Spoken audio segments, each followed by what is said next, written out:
Thank you, Minister. Senator Roberts. Thank you, President. My question is to the Minister representing the Minister for Climate Change and Energy, Senator McAllister. The government has ruled out adding nuclear electricity to our energy mix, based on the government's calculations showing a higher cost of nuclear energy as against wind and solar. Minister, can you please inform the Senate of the levelised cost of generation of wind, solar and nuclear that informed the government's position?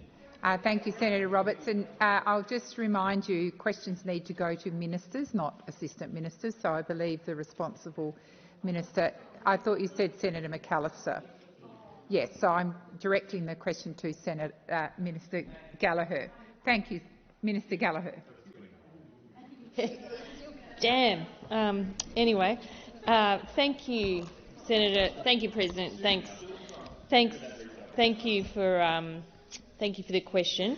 The advice the government has, and I think this is understood by everyone who's been following the energy discussion, is that nuclear energy is very slow to build. It's the most expensive form of new electricity generation, cannot firm renewables, which are the cheapest, fastest and cleanest form of new electricity generation. The analysis that has been done showed that there was a significant cost burden. So it is about cost. Our position, we are looking for the cheapest form of energy generation, which is renewables, which includes wind and solar. And Australia obviously has a very significant comparative advantage when it comes to that form of energy, with renewables, with our sunlight hitting more sunlight hitting our landmass than any other country. We also don't have a workforce to support that renewable energy, that nuclear energy generation. So the time it would be involved, it would be decades away before anything became operational, and would do nothing to reduce the energy costs for Australian households and business in the meantime.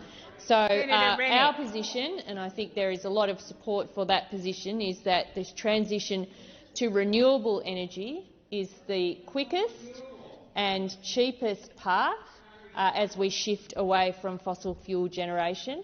That is the path that the government was clear about before the election. That is the path that we're implementing under Minister Bowen and Mr McAllister's leadership, leading this for the government, and we will continue on that path, and we will leave the nuclear energy debate for those opposite to convince people of. Thank you, Minister. Senator Roberts, first supplementary. Thank you, President. Thank you, Minister. Minister, is the figure for nuclear based on real-world data from the 440 nuclear power stations around the world, or even from the last 10 stations completed in the last few years? And if not, on what is it based?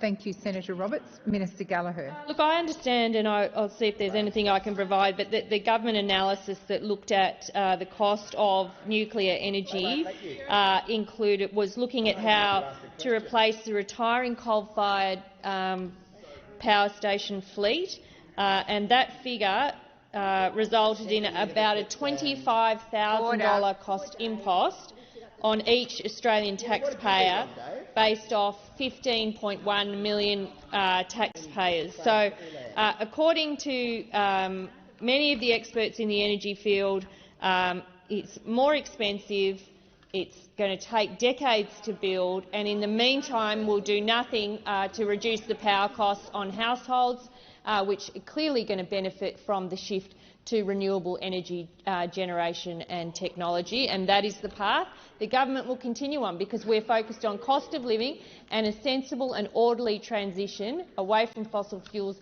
and to new forms of energy. Thank you, Minister. Senator Roberts, second supplementary. Thank you, President. The government is using a figure for the cost of modular nuclear power that's not based on any real-world data. Rather, it's mere speculation about a type of generation that doesn't exist. Senator Roberts, please resume your seat. Order on my right. Order. Senator McKim. Senator McKim.